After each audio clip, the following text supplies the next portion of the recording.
जंगल में दोपहर का समय था और सूरज सीधे सिर पर चमक रहा था।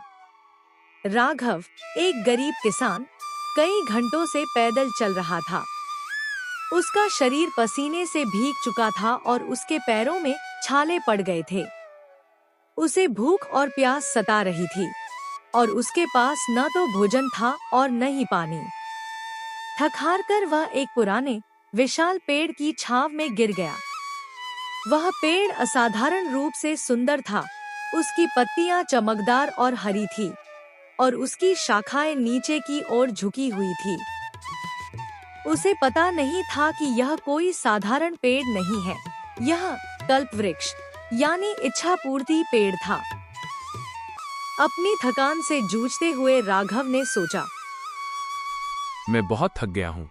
मेरा पूरा शरीर दुख रहा है।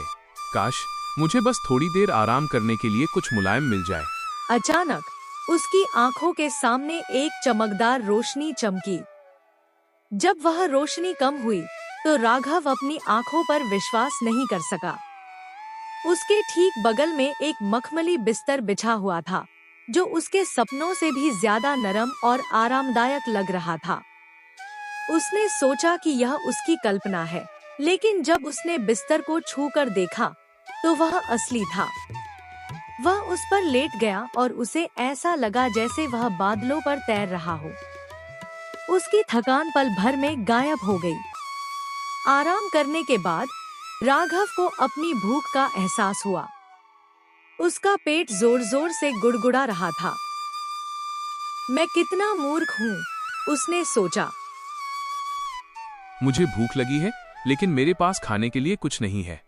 मुझे कुछ भोजन मिल जाए बस। फिर से वही चमकदार रोशनी चमकी और इस बार उसके सामने एक बहुत ही भव्य थाली प्रकट हुई, जिसमें तरह-तरह के पकवान रखे हुए थे। दाल, सब्जी, रोटी, चावल और तरह-तरह की मिठाइयाँ। ऐसा शाही भोजन उसने कभी अपनी जिंदगी में नहीं देखा था। राघव ने भरपेट भोजन किया। वह बहुत संतुष्ट महसूस कर रहा था। उसे समझ नहीं आ रहा था कि यह सब कैसे हो रहा है, लेकिन वह बहुत खुश था। भोजन करने के बाद राघव के मन में और अधिक इच्छाएं जाग उठीं। उसने सोचा, ये तो अद्भुत है। जो कुछ भी मैं चाहता हूँ मुझे मिल जाता है। अगर ऐसा है तो मुझे अपनी गरीबी से छुटकारा मिल सकता है।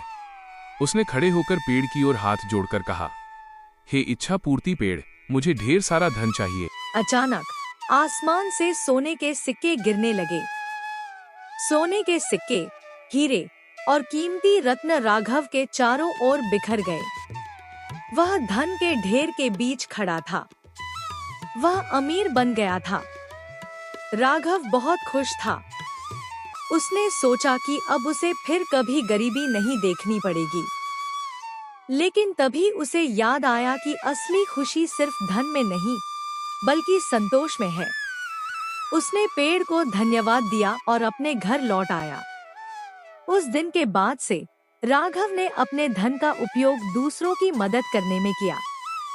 वह हमेशा खुश रहता था, क्योंकि उसे पता था कि उसके पास सबसे बड़ी दौलत संतोष थी।